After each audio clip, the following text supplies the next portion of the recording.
Awduron prysur ddistaw iawn ers dro. Ddigliwch ond i chi wrando swn ceffyl yn mynd heibio dros eol fawr y fro.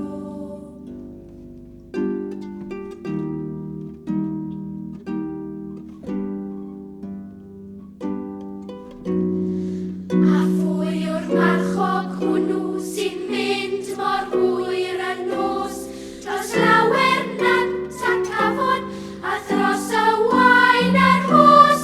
Wel, twmsio'n cadi hunan a'i glogyn di yn hofran o dan y lleuad dros.